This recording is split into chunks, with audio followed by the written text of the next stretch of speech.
तो बच्चों अगला टॉपिक आपका है डिटर्मिनेशन ऑफ ग्रुप, समूह का निर्धारण। तो एग्जाम में कभी कभार क्वेश्चन आया है यहाँ से, तो बच्चों इसको पढ़ने से पहले थोड़ा सा हम डिस्कस करेंगे। यहाँ पे कुछ पॉइंट्स आएंगे उसको समझने के लिए। जैसे अगर एलिमेंट S ब्लॉक का है और P ब्लॉक का है, S ब्लॉक का है या P ब्लॉक का है, तो यहाँ पर सब ग्रुप जो चलता है वो कैपिटल E चलता है। ये ध्यान देंगे बच्चों आप लोग। जैसे मान लो किसी का ग्रुप 1 आ गया और वो कहाँ का है, S ब्लॉक का है, जिसे हम लोग लिखेंगे फर्स्ट A। 2 आ गया, मान लो P का है, सॉरी S का है, तो उसे आप दिखाएंगे सेकंड A। मान लो 3 आ गया और P का है, तो उसे आप दिखाएंगे थर्ड A। और अगर D ब्लॉक का है तो D ब्लॉक में केवल सब ग्रुप क्या चलता है, B चलता है। हाँ बच्चों, कैसे हम लोग जानेंगे कि सर ये S ब्लॉक का एलिमेंट है, P ब्लॉक का एलिमेंट है कि D ब्लॉक का एलिमेंट है? तो आपको इलेक्ट्रॉनिक विन्यास आना चाहिए। मान लो आपने इलेक्ट्रॉनिक विन्यास कर दिया, सपोज हमने एग्जांपल ले लिया सोडियम का, हमने इसका इलेक्ट्रॉनिक विन्यास करा 1s2 2s2 2p6 3s1। तो ध्यान दें बच्चों, जो बाह्य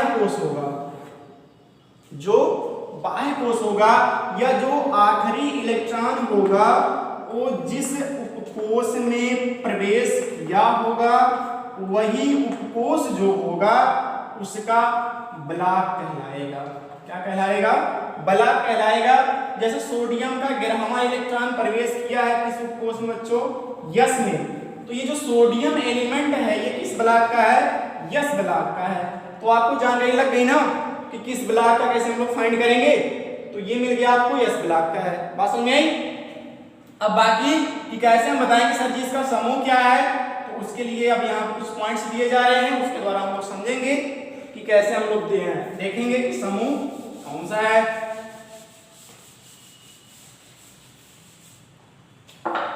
तो बच्चों डिटर्मिनेशन ऑफ ग्रुप, समूहों का निर्धारण, इसमें 3 नियम आता है। कितने पॉइंट आते हैं बच्चों? 3 पॉइंट आते हैं। इसी 3 पॉइंट के द्वारा आप आवर्त सारणी में उपस्थित किसी भी तत्व का समूह बता सकते हैं। तो पहला पॉइंट यहाँ पे ये आता है, जिन तत्वों का अष्टक पूरा होता है, जिन तत्वों का अष्टक पूरा होता है अर्थात उनके बाह्य कोश में 8 इलेक्ट्रॉन उपस्थित होते हैं, उनको शून्य समूह में रखा गया है। किस समूह में बच्चों? शून्य समूह में। इसको 18वां समूह भी बोलते हैं। इसमें रखा गया है, शून्य समूह में रखा गया है। एक बार पीछे सुनिए नियम को। पहला नियम क्या है कि जिन तत्वों का अष्टक पूरा होता है अर्थात उनके बाह्य कोश में 8 इलेक्ट्रॉन होते हैं, उन तत्वों को शून्य समूह में रखा गया है। एग्जाम्पल देखते हैं, अभी आप लोग समझ जाएंगे। एग्जाम्पल हमने ले लिया नियोन का। परमाणु क्रमांक कितना होता है बच्चों? 10 होता है। हम इलेक्ट्रॉनिक विन्यास कर दें इसका 2a। तो बाह्य कोश यही तो है बच्चों, बाह्य कोश में कितने इलेक्ट्रॉन हैं? 8 इलेक्ट्रॉन है अर्थात इसका अष्टक पूरा है। तो इसका समूह क्या होगा? शून्य समूह होगा। इसका समूह क्या है बच्चों? शून्य समूह है। मान लो किसी ने पूछा ब्लॉक किस ब्लॉक का होगा एलिमेंट, तो इसका इलेक्ट्रॉनिक विन्यास कर दो किसमें? कोश वाले में।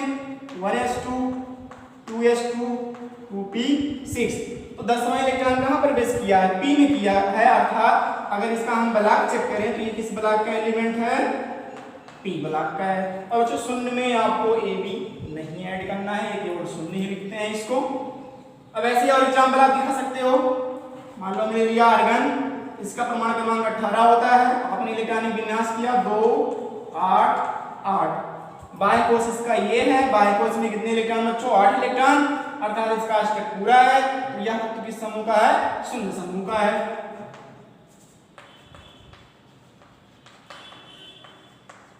शून्य समूह का। मान लो किसी ने पूछा ब्लॉक किस ब्लॉक का है, तो आप इसका इलेक्ट्रॉनिक विन्यास कर दो किसमें? कोश में।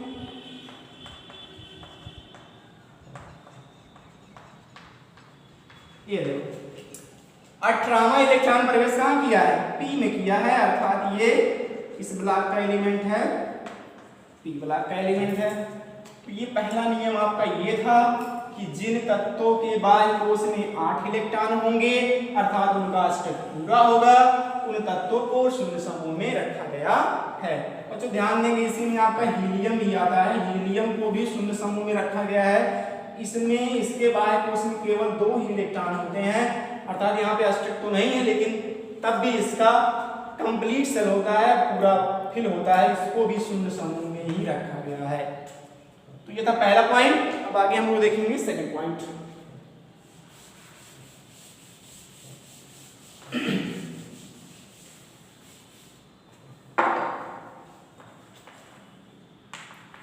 दूसरा पॉइंट क्या है, ध्यान देंगे बच्चों, ध्यान सुनेंगे। इलेक्ट्रॉनिक विन्यास के आधार पर यदि किसी तत्व के बाह्य कोश में 1 से लेकर 7 इलेक्ट्रॉन उपस्थित हैं, कितने बच्चों, 1 से लेकर 7 इलेक्ट्रॉन उपस्थित हैं, तो यही इलेक्ट्रॉनों की संख्या उस तत्व का समूह कहलाता है।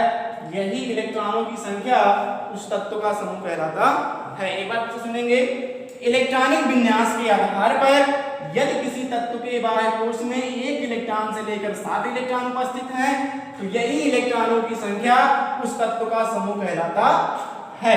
एग्जांपल देखेंगे अभी आप लोग समझ जाएंगे।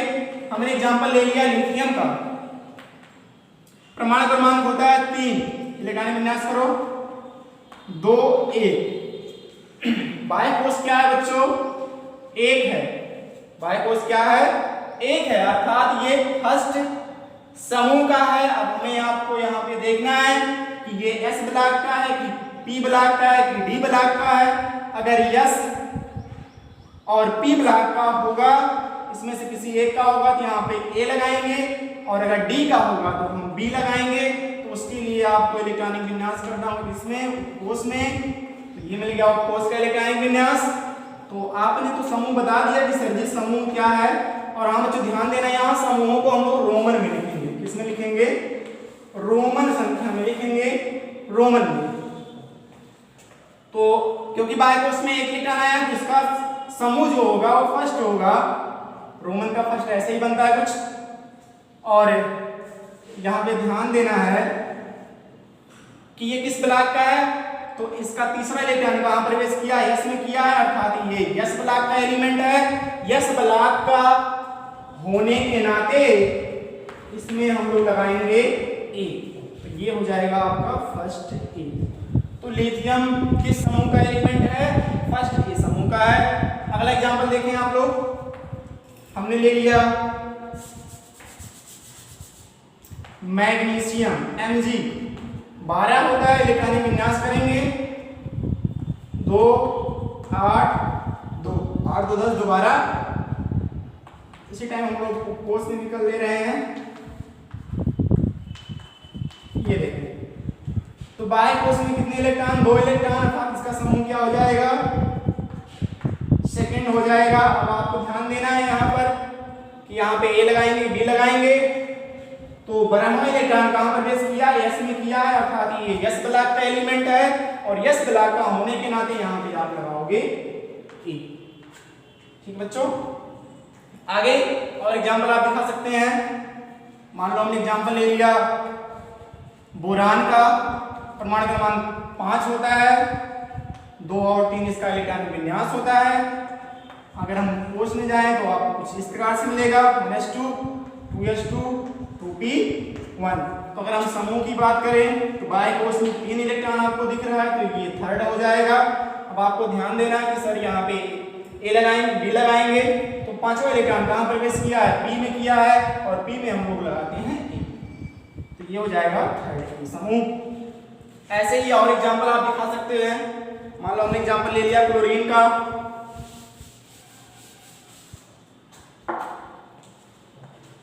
जो कि 17 होता है, इलेक्ट्रॉनिक विन्यास करेंगे तो 2 8 10 7 17 7 आ गया।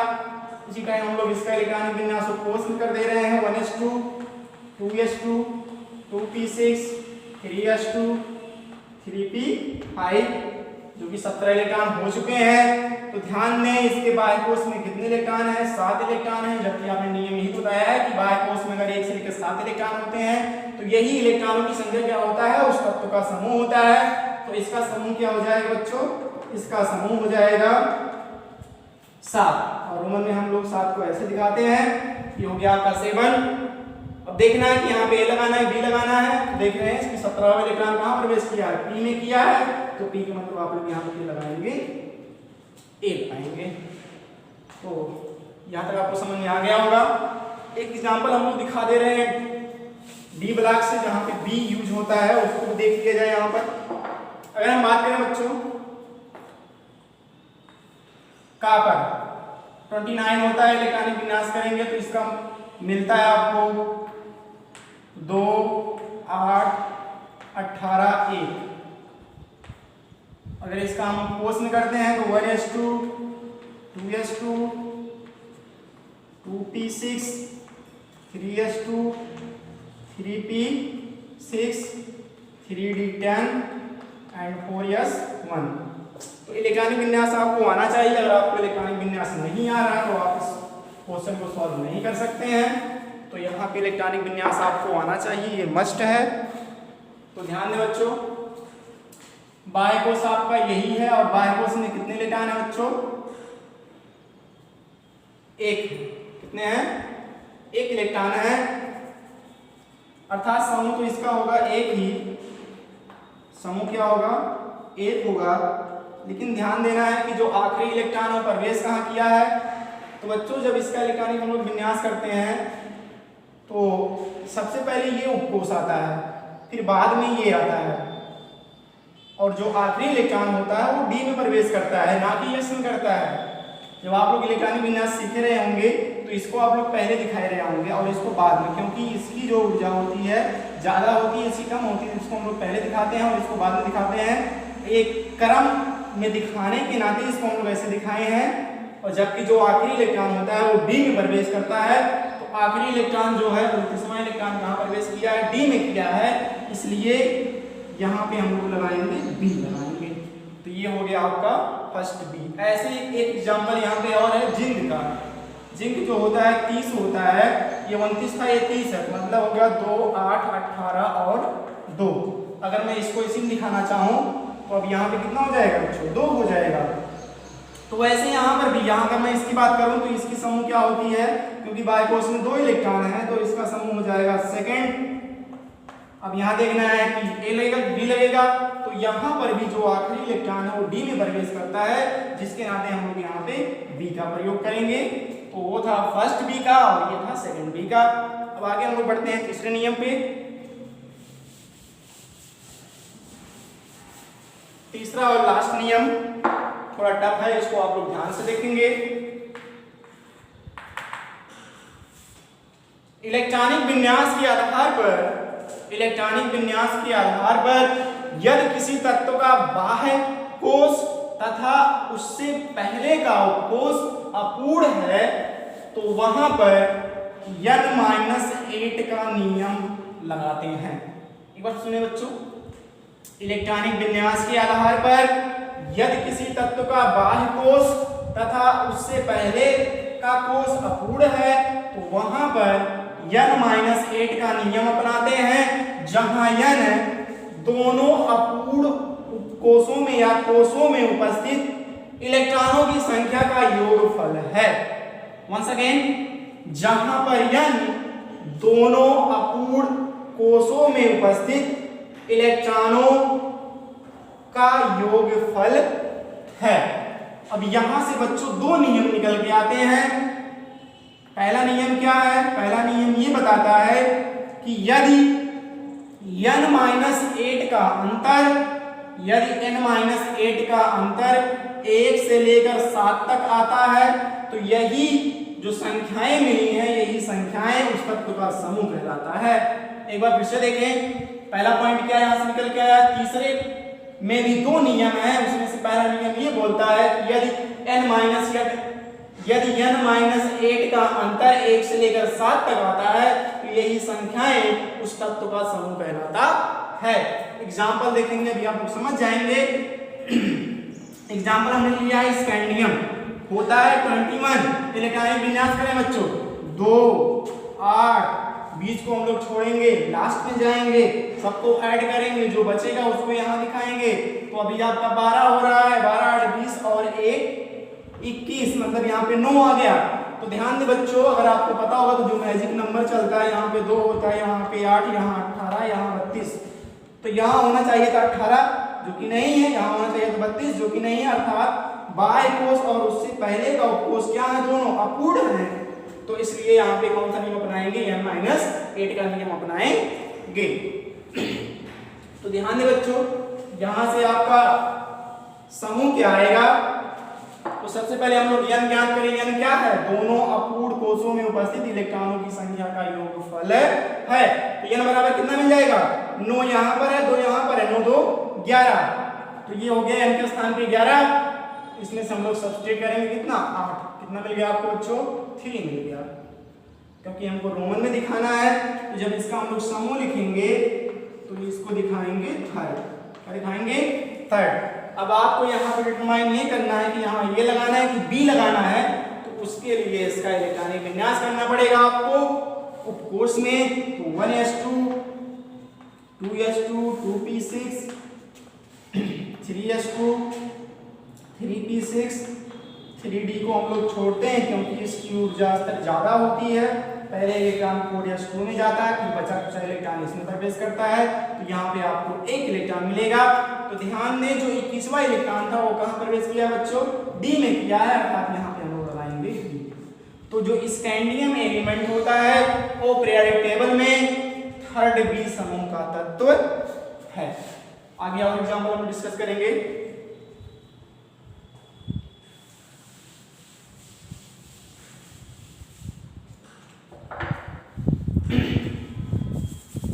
अगला एग्जाम्पल हम ले रहे हैं वैनेडियम, जो होता है 23, इसका भी इलेक्ट्रॉनिक विन्यास करें, मिलेगा 2 8, बीच वाले को छोड़ेंगे कि यहाँ पे डी हम लोग दिखाते हैं, यहाँ दिखाएंगे 2, सबको ऐड करेंगे तो हो रहा है 12 12 8 20 3 23, मतलब यहाँ पे आ गया 11।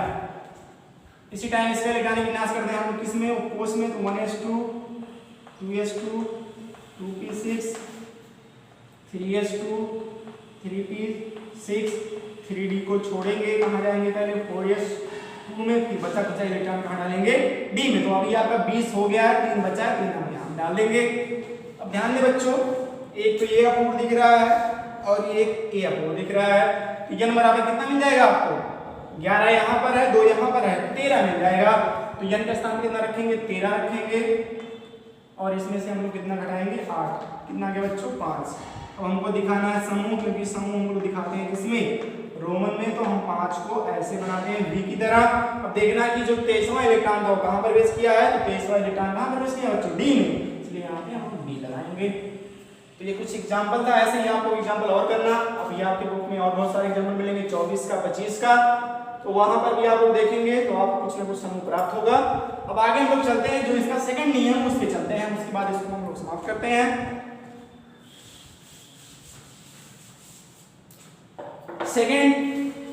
तीसरे नियम का सेकंड पॉइंट ये है कि यदि n-8 का अंतर, यदि n-8 का अंतर 8 या 8 से अधिक आता है, क्या रहा बच्चों, 8 या 8 से अधिक आता है, तो वहां पर हम लोग 8वां समूह कंसीडर करते हैं। तो वहां पर हम लोग 8वां समूह निर्धारित करते हैं। देखिए बच्चों, चाहे 8 आवे चाहे 8 से अधिक आवे, अर्थात 8 के बाद मान लो 8 आया तो 8वां तो होगा ही, अगर 9 आया है तब भी 8वां होगा, अगर 10 आया है तब भी 8वां होगा, 11 आया है तब भी 8वां होगा। अभी यहाँ पे हम एग्जाम्पल दे रहे हैं, उसके द्वारा आप लोग समझ जाएंगे कि कैसे क्या हो रहा है। एग्जाम्पल में हम लोग ले रहे हैं बच्चों, यहाँ पर आयरन प्रतीक होता है Fe, 26 होता है इसका परमाणु क्रमांक। इलेक्ट्रॉनिक विन्यास करेंगे तो 2 मिलेगा, 8 मिलेगा, बीच वाले को छोड़ेंगे कि यहाँ पे डी आता है, पहले 4s में जाएगा इलेक्ट्रॉन, यहाँ पे 2 होता है, सबको ऐड करेंगे, 12 हो रहा है, 12 8 20 26, मतलब यहाँ पे आपका 14 इलेक्ट्रॉन आएगा। अब इसका इलेक्ट्रॉनिक विन्यास हम लोग करें किसमें, उपकोष में कर लें इसी time, 1s2 2s2 2p6 3s2 3p6 B को छोड़ेंगे, पहले जाएंगे 4s में क्योंकि इसकी ऊर्जा स्तर कम होती है, फिर बचा कुछ इलेक्ट्रॉन हम डालेंगे यहाँ पर। अभी तक आपने 20 इलेक्ट्रॉन खर्च किए हैं, जबकि आपका टोटल कितना है 26 है, तो यहाँ बचा है 6, हम लोग डाल देंगे यहाँ पर 6। अब ध्यान दें बच्चों, एक तो अपूर्ण कोष ये है और एक ये है, दोनों में अगर मैं इनकी नंबर पूछूं, n बराबर पूछूं तो कितना हो जाएगा, n बराबर 14 यहाँ पर, 2 यहाँ पर, 16 हो जाएगा। इस तरह से घटाना कितना है, 8 घटाना है, तो आपने 8 घटा दिया, कितना आ गया बच्चों, यहाँ पे 8 आ गया। तो आपने नहीं सेकंड पॉइंट यही बोला है कि यदि n-8 का अंतर 8 आता है या 8 से अधिक आता है तो वहां पे हम लोग 8वां समूह कंसीडर करते हैं। और ध्यान देंगे बच्चों, 8वें समूह में ना तो a लगाते हैं और ना ही b लगाते हैं, वहां पे केवल हम लोग ऐसे 8 लिखकर छोड़ देते हैं। तो ये था आपका समूह 8वां,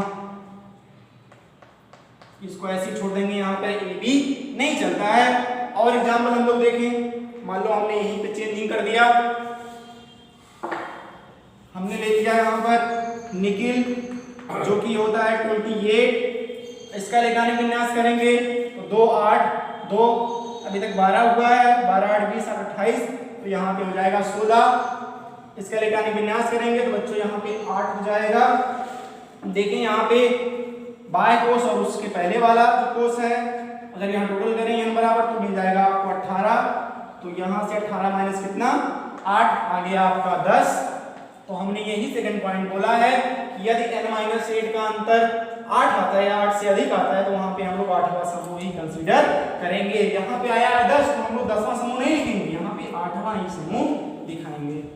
तो इस प्रकार से था आपका डिटरमिनेशन ऑफ ग्रुप जो कि हम लोगों ने देख लिया। इसी में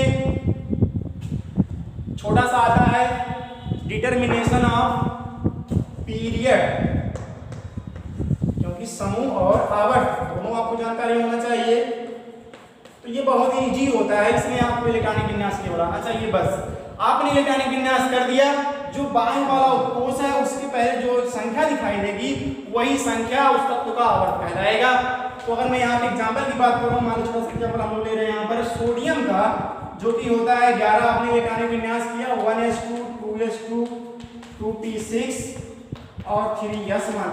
बाह्य उत्कोष यही तो है। अब बाह्य उत्कोष के पहले, बाह्य उत्कोष क्या यस है, इसके पहले देखने एक संख्या उपस्थित है, यही संख्या बताता है कि मैं क्या हूँ, उस तत्व का आवर्त हूँ। अर्थात इस सोडियम का जो पीरियड आएगा कितना आएगा बच्चों, 3 आएगा। अगर मैं यहाँ पूछूं कि इस निकिल का पीरियड कितना है, तो बाह्य कोष यही आपको दिख रहा है, बाह्य कोष में यस के पहले क्या दिख रहा है आपको 4, तो इस निकिल का पीरियड कितना है 4। तो इस प्रकार से ये टॉपिक यही पे समाप्त होता है।